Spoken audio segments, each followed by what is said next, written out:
इयत्ता 10वीच्या सर्व विद्यार्थी मित्रांना सर्व नमस्कार. सर्व विद्यार्थ्यांचं आपल्या युट्यूब चॅनलवर सहर्ष स्वागत आहे. या ठिकाणी आपण सराव संच 4.2 मधला 6वा व 7वा प्रश्न सोडवणार आहोत बेटा. यामध्ये काय सांगितलेलं आहे, आपले जे वस्तू खरेदीचं ते कर बीजक जे असते, कर बीजक म्हणजे आपली पावती जी असते, ती पावती कशा प्रकारची असते याचं एक उदाहरण आपल्याला या ठिकाणी बघायचं आहे. पुढे दिलेल्या माहितीवरून दुकानदार ते ग्राहक म्हणजे B2C, बी म्हणजे बिझनेसमॅन टू कस्टमर, यासाठीचे कर बीजक टॅक्स इनव्हॉइस तयार करा. नाव, पत्ता, तारीख इत्यादी तुमच्या पसंतीनुसार घ्या आणि त्याचं कसं घ्यायचं सगळी माहिती या ठिकाणी दिलेली आहे. कशा प्रकारे घ्यायचं, अगोदर काय टाकायचं, मी आपल्या फर्मचं नाव, आपल्या दुकानाचं नाव टाकायचं, जे आपल्या दुकानाचं नाव घ्यायचं ते, पत्ता, राज्य, तारीख, इनव्हॉइस क्रमांक आणि जीएसटी, वस्तूचा तपशील, मोबाईल बॅटरीचा दर ₹200 आणि 1 नग घ्यायचा, जीएसटीचा दर 12%, एचएसएन कोड आहे 8507, हेडफोनचा दर ₹750, 1 नग जीएसटीचा दर आहे 18% आणि एचएसएन कोड आहे 8518. तर अशा प्रकारे या सर्व माहितीच्या आधारे एक कर बीजक तयार करायचं आहे. हे कर बीजक तयार करण्यासाठीचे सर्व आवश्यक मुद्दे या ठिकाणी सांगितलेले आहेत. या मुद्द्याला विशिष्ट क्रम आहे आणि तो क्रम कसा घ्यायचा या ठिकाणी मी इथे करून दाखवले आहे तुम्हाला.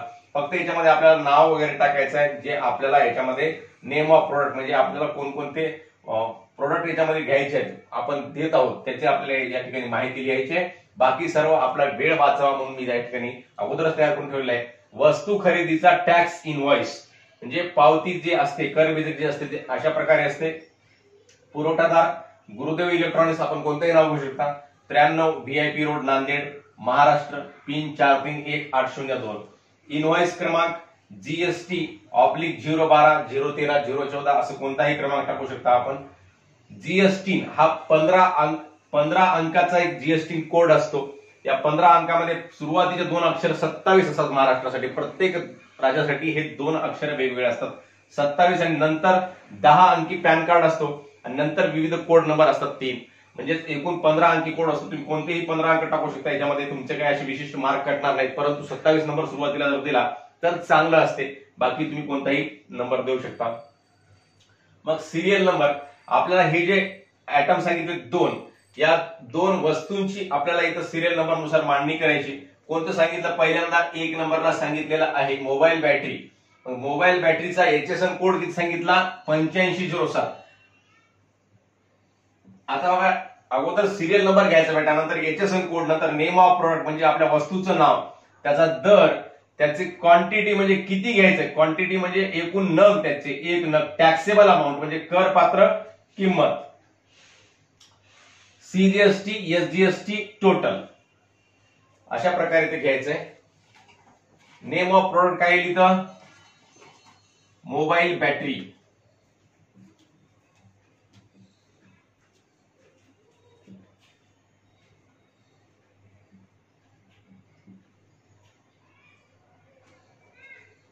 त्याचा दर किती आहे, दर आहे 200. क्वांटिटी किती आहे, 1 नग. टॅक्सेबल अमाऊंट, टॅक्सेबल म्हणजे कर पात्र किंमत किती आहे, ₹200. आणि त्याच्यावर सीजीएसटी किती, सीजीएसटी या 200च्या किती टक्के आहे, सीजीएसटीचा रेट किती सांगितला, 12%. एकूण जीएसटीचा दर सांगितला म्हणजे सीजीएसटीचा दर किती होतो, 6% होतो. आणि याचा टॅक्स किती होतो, सीजीएसटीचा ₹200, 6% प्रमाणात 200 गुणिले 6 भागिले 100 करा बरं. 200 गुणिले कोणत्या रकमेचे कोणतेही टक्के कसे काढायचे, त्या रकमेला त्या टक्क्याने गुणायचं, 00 कटले 00 कटले, बेसक ₹12. मग टॅक्स किती व्हायला, हे ₹12 टॅक्स व्हायला. आणि एसजीएसटी सुद्धा तेवढाच होतो, 6% आणि ₹12. मग एकूण रक्कम टोटल किती व्हायली, 200 आणि 12 म्हणजे किती व्हायली, ₹224 रक्कम व्हायली. नंतर 2 नंबरला या ठिकाणी आपण काय घ्यायचंय,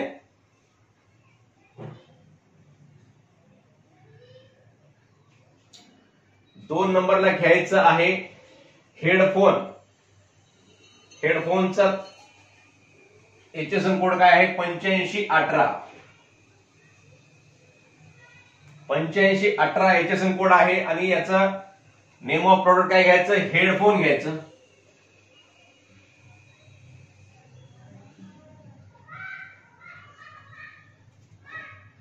रेट काय घ्यायचा, 200 इथं वाटल्यास प्रति नग करा. हेडफोनचा दर काय होईल, 750 प्रति नग.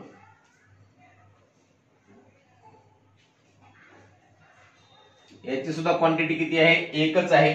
टॅक्सेबल अमाऊंट किती आहे, 750. आणि याच्यावर किती आहे जीएसटी, 18% आहे बेटा. मग 18% म्हणजे 18%चे अर्धे किती होतात, 9%. मग 750 चे 9% किती होतात, इथं काढूयात आपण. 750 गुणिले 9 भागिले 100 गुणिले 9 भागिले 100. मग इथं 1 शून्य कटतो, 2 शून्य कटत नाहीत, 1 शून्य कटला, इथला 1 शून्य कटला. मग काय होते, 5 न भागतो, 5 दोन्ही 10, 5 एक 5, 2 उरले 25 झाले, 5 5 25, 15 गुणिले 9, 15 9 135. किंवा मग या 2 न 9 ला भागा, बेचोक 8, 1 उरला 4.5. मग 4.5 ला 15 न गुणलं, या 4.5 ला 15 न गुणलं, 15 5 75 ला 5 हचाले 7 आणि 15 चोक 60, 60 आणि 7 किती, 67. आणि एका स्थळानंतर दशांश चिन्ह म्हणजे 67.5 हे याची किंमत येते, सीजीएसटी येते.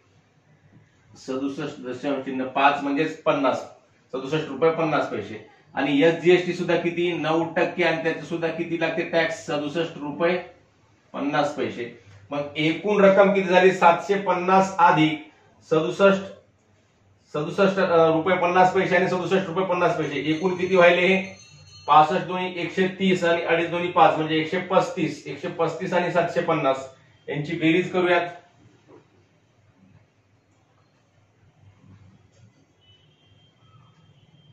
पाच 5 आणि 3 8, 7 आणि 1 8. 60 दोन्ही 120 आणि 7.5 दोन्ही 15, 135 बरोबर आहे. मग आता आपण 885 रुपये इथे लिहूयात. मग एकूण रक्कम किती होत आहे,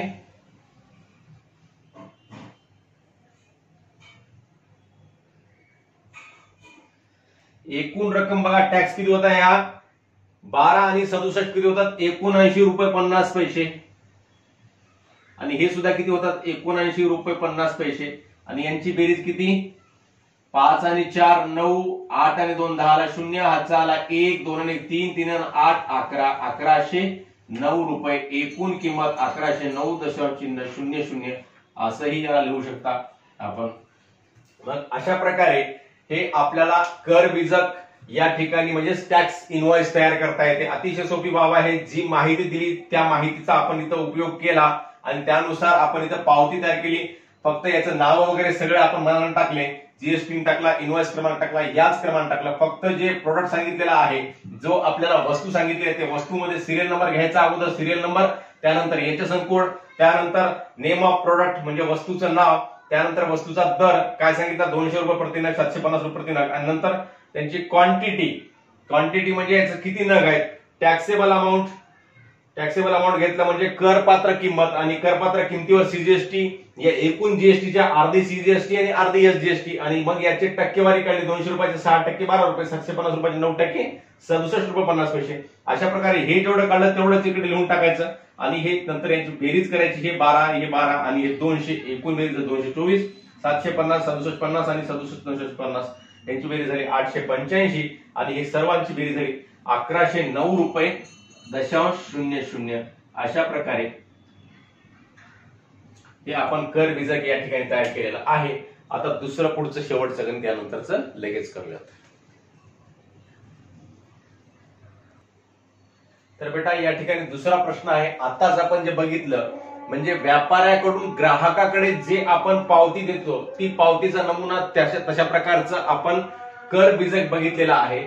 तर या कर बीजकामध्ये काय सांगितलेलं आहे, खाली दिलेल्या माहितीवरून एका व्यापाऱ्याचे दुसऱ्या व्यापाऱ्यासाठीचे टॅक्स इनव्हॉइस तयार करा. नाव, पत्ता, तारीख इत्यादी तुमच्या पसंतीनुसार घ्या. पुरवठादार नाव, पत्ता, राज्य, जीएसटी, बिल क्रमांक व तारीख. प्राप्तकर्ता नाव, पत्ता, राज्य, जीएसटी वस्तूंचा तपशील पेन्सिल बॉक्स 100 HSN 3924 दर 20 रुपये जीएसटी 12%. जिगजॉ पझल्स 50 HSN 5503 दर 100 रुपये जीएसटी 12%. तर यामध्ये व्यापारी ते व्यापारी कर बीजक तयार करायचं आहे. मग हे टॅक्स इनवॉइस म्हणजे कर बीजक. सद्गुरू एंटरप्राइजेस 38 गणेश नगर नांदेड 431802 हा आपल्या इथला कोड आहे 431602. आता जीएसटी कोणताही कोड लिहिले तरी आपले काही मार्क कटणार नाहीत, परंतु जो योग्य आहे तो लिहिलेला आहे. जीएसटी 27 AQKPK 4014C1Z5 असं 15 अंकी या ठिकाणी जीएसटी कोड लिहायचा. आणि त्यानंतर कोणाला द्यायला हे bill to Lakhan stores, place of store Lakhan stores, Kinwat road, Bhokar 431801.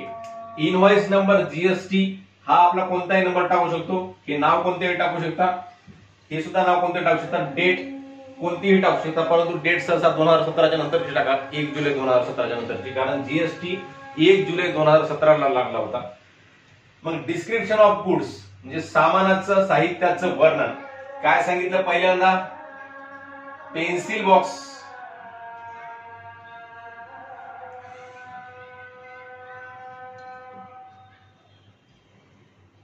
Pencil box सांगितला आणि त्याचा कोड किती सांगितला 3924.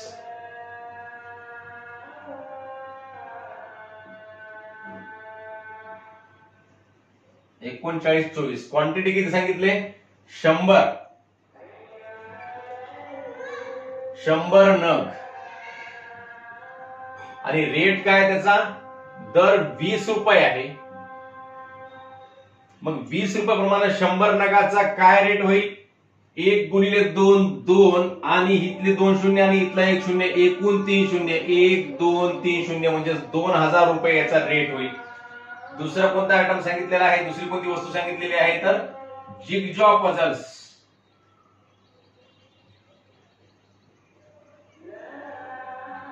जिगजॉ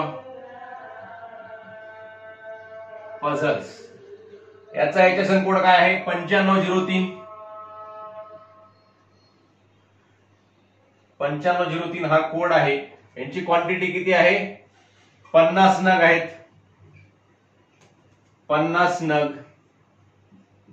आणि याचा दर आहे 100 रुपये. मग 5 एक 5 आणि 0 आणि 2 शून्य म्हणजे एकूण झाले 3 शून्य 5000 रुपये. मग आता एकूण किंमत टॅक्सेबल व्हॅल्यू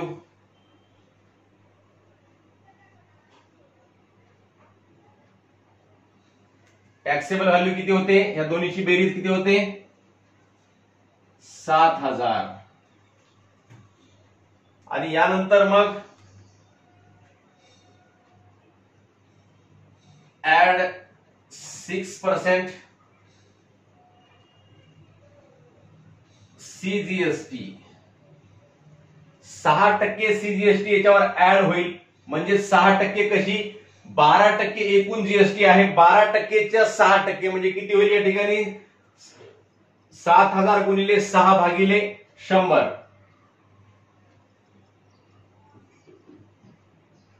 दोन दोन शून्य कटले 7 42 म्हणजे 420 रुपये सीजीएसटी. आणि ऍड 6% एसजीएसटी.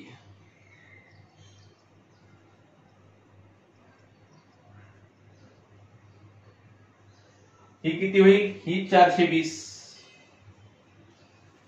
मग आता टोटल किती होईल या ठिकाणी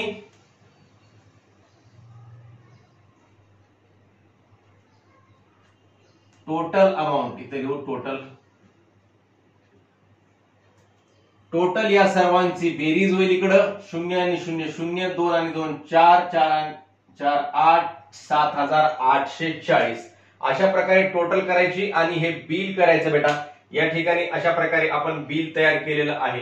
काय काय सांगितलं पेन्सिल बॉक्स जिगजॉ पझल्स यांचे दर सांगितले आणि दरानुसार त्याचा अमाऊंट लिहिलं. आणि याचं सुद्धा दरानुसार याचं काय केलं दर आणि क्वांटिटीचा गुणाकार केला आणि अमाऊंट लिहिलं. आणि याच्यावर 6% सीजीएसटी लावली 7000 रुपयाला.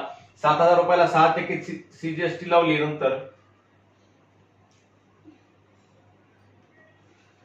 6% सीजीएसटी 420 आणि 6% एसजीएसटी, कारण दोघांचाही जीएसटीचा दर किती सांगितलेला आहे, 12% सांगितलेला आहे.